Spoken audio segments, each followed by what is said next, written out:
Greetings to the delegates attending the Regional Seaside event at our Oceans Conference.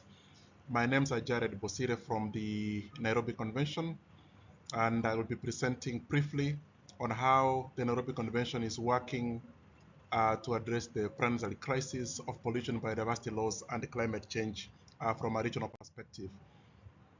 The convention as a background was established way back in 1985, and it became into operation in 1996. And the convention serves as a legal framework that brings together 10 contracting parties of the Western Indian Ocean region. The convention has a number of areas of focus in terms of the work that the convention does with governments and partners across the region. The first area of focus is on ocean governance and management. The second area is on area-based planning, which includes marine spatial planning. The third area focuses on addressing pollution through an environmental quality work, applying a source to sea approach. The fourth area of focus is on biodiversity conservation, and the last area is the one for coordination, collaboration, and knowledge management.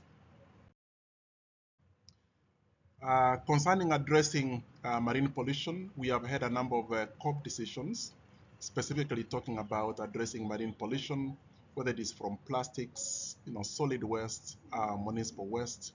As an example, during the 11th Conference of Parties held in 2024, we have a COP decision, CP 1114, that is dealing with combating plastics pollution in the coastal and marine environment based on a whole life cycle approach. And we are promoting a number of interventions under this COP decision. One of those includes developing a plastics and associated chemicals strategy in the region. Before, the convention has supported initiatives that adopt law-based technology in addressing land-based solutions through constructed wetlands, invested a lot in capacity building on the application of various tools and guidelines on water quality monitoring for the region. And as a result of that, a number of regional strategies and frameworks have been developed to support water quality enhancement within the region. That includes a strategic framework for water quality monitoring. It also includes guidelines for setting standards on water quality and sediment quality in the region, among other very, very important regional frameworks and strategies that have been developed. We have also developed 4 regional strategies dealing with plastics, focusing on environmental impacts, economic impacts, and the policy and institutional frameworks, including a regional action plan on marine litter. On addressing biodiversity loss, we have a number of COP decisions that are focusing on the conservation, restoration, and management of critical habitats and species. The contracting parties have developed a marine protected areas outlook for the region, which captures the progress the countries have made towards the 30 by 30 target. A sister critical habitats outlook is also being completed, which will identify additional areas for protection. But various guidelines on ecosystem restoration have also been developed, focusing on mangroves and the seagrass ecosystems. The convention, working with partners, has also supported a number of restoration projects across the region, focusing on mangrove restoration, seagrass restoration, and even coral reef restoration as well.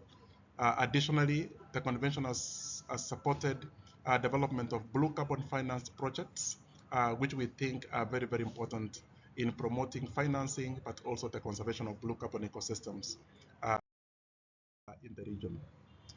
In terms of addressing climate change, we have a COP decision, and there have been many COP decisions before, but the latest COP decision, which is CP 1110, is focusing on mainstreaming climate change concerns in marine biodiversity protection. And under that, the convention has a climate change strategy for the region.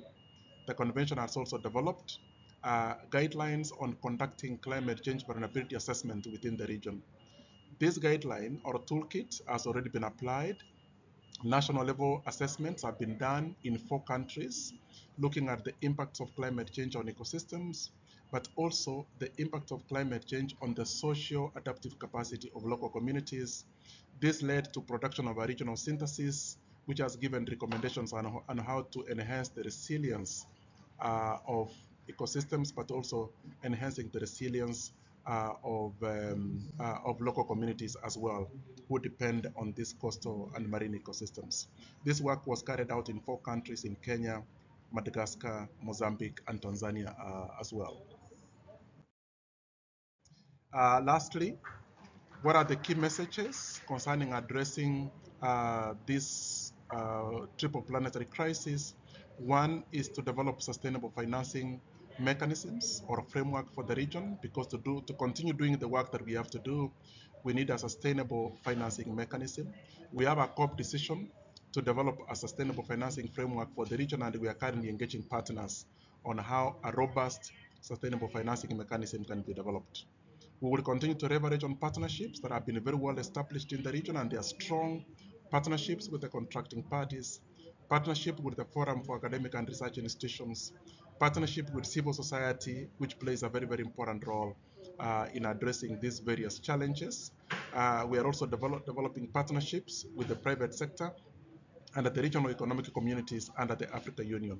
Lastly, it is to continue supporting strengthening of institutional structures and also coming up with various capacity building programs at various levels, at a policy level, at the level of science to policy, and at the level of communities, to ensure that there is the right capacity to be able to address these challenges in the region. Thank you very much for your time, and wish you well as you go on with the rest of the meeting. Thank you.